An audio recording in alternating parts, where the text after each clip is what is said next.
नमो अरहंताणम नमो अरहंताणम नमो अरहंताणम। आश्चर्य होता है, बड़े बड़े लोग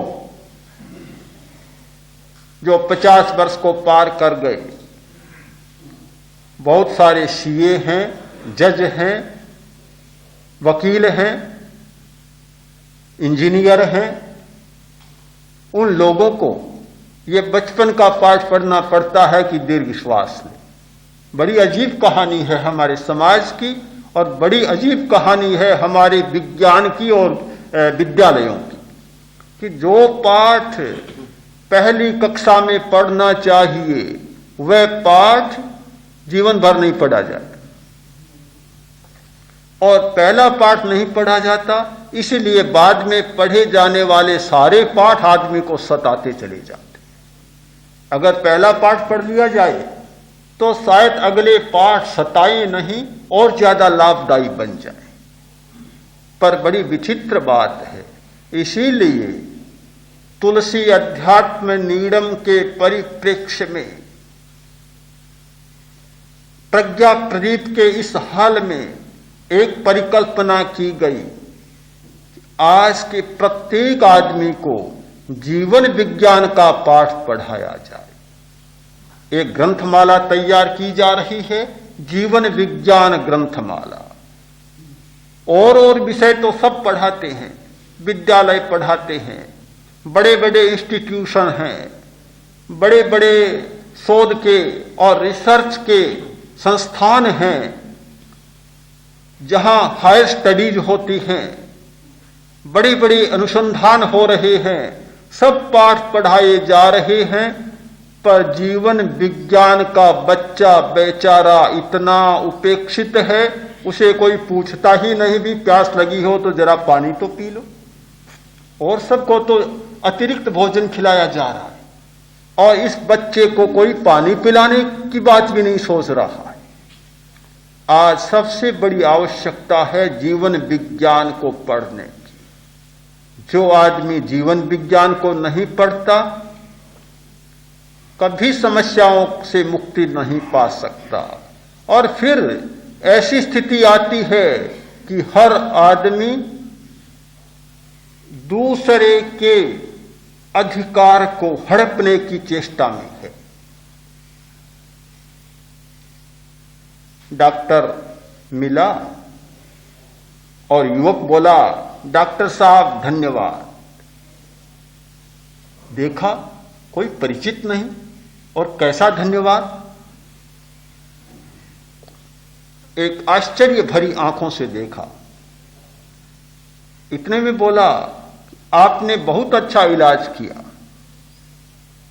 डॉक्टर ने सोचा किसी दूसरे के भरोसे कह रहा, मैंने तो इलाज किया ही नहीं। डॉक्टर बोला, भी मैंने तो तेरा इलाज नहीं किया। कि नहीं, मेरा तो नहीं किया, मेरे मामे का किया था। तो क्या हुआ उसका? कि चल बसा। तो फिर धन्यवाद, कि मैं ही उसका वारिस हूं, सारी संपत्ति तो मुझे मिलनी है, आपने बड़ा उपकार किया, धन्यवाद। हर आदमी दूसरे के अधिकार को, दूसरे की संपत्ति को हड़पने की चेष्टा में लगा। इसलिए लगा कि उसने जीवन विज्ञान का पाठ पढ़ा नहीं। इससे बड़ा जीवन विज्ञान क्या होता है? सारी संपत्ति मिल गई। इसलिए दीर्घ श्वास और समताल श्वास का अभ्यास बहुत आवश्यक है। चौथा साधन है कायोत्सर्ग, शरीर को ढीला छोड़ना, चेतना के प्रति जागना। शिथिलीकरण तनाव भरा पड़ा है, पहले ही बहुत तनाव है हमारी दुनिया में और आदमी अपने आवेशों के कारण और तनाव से भरता चला जा रहा है। ढीला होना नहीं जानता, छोड़ना नहीं जानता, कसना बहुत जानता, ढीला होना जानता ही नहीं। और आज की सबसे बड़ी समस्या है यह कसने की समस्या। एक बात दिमाग में आ गई, जीवन भर नहीं निकलती। कोई घटना हो गई, मन से निकलती नहीं। किसी के प्रति रूठ गया, बस फिर तो राजी होना तो जानता ही नहीं। इतना तनाव से आदमी का दिमाग भरा है। यह हो सकता है कि घटना घटे, घटना घट सकती है। जहां सामाजिक जीवन है, परस्पर में रहते हैं, एक घटना दूसरे को प्रभावित करती है, घटना घटती है। पर जो श्वास शुद्धि करने वाला व्यक्ति है, घटना घटी, हुई और बात समाप्त। किसी को कह दिया, बस बात समाप्त। फिर पानी की लकीर हो सकती है या बालू की लकीर हो सकती है। पानी की लकीर तो तत्काल समाप्त हो जाती है, बालू की लकीर भी थोड़ी हवा चलती है समाप्त हो जाती है, किंतु जब पत्थर की लकीर बन जाती है फिर तो भगवान ही बचाए। लगता है कि पत्थर की लकीरें बनती जा रही है, तनाव से आदमी भरता जा रहा है। कायोत्सर्ग का अभ्यास, इसका मतलब है शिथिल बनो, ढीले बनो, इतने शिथिल कि कहीं भी पत्थर बचे ही नहीं, पत्थर की लकीर बनने का मौका ही न मिले। कोई लकीर आए नहीं, और आए तो बालू की बनकर आए या पानी की लकीर बनकर आए और तत्काल समाप्त हो जाए। कायोत्सर्ग जब करते हैं, श्वास अपने आप शुद्ध होता है, श्वास अपने आप मंद हो जाता है। तो श्वास को मंद करने का, श्वास को शुद्ध करने का चौथा उपाय है कायोत्सर्ग। हम प्रेक्षा ध्यान के अभ्यास में इन सब का प्रयोग करते हैं, श्वास शुद्धि का प्रयोग करते हैं। जैसे जैसे हमारी श्वास की शुद्धि होती चली जाएगी, श्वास पवित्र निर्मल होता चला जाएगा, हमारा आत्मदर्शन का स्फटिक पारदर्शी होता चला जाएगा। और एक दिन ऐसा आएगा कि ये इधर खड़े हो तुम और ये पारदर्शी स्फटिक, और उसके पीछे झांक रही है तुम्हारी आत्मा। प्रश्नों के लिए अवकाश है, इनके प्रश्न पूछो। हाँ, पहले जो कल के शेष हैं।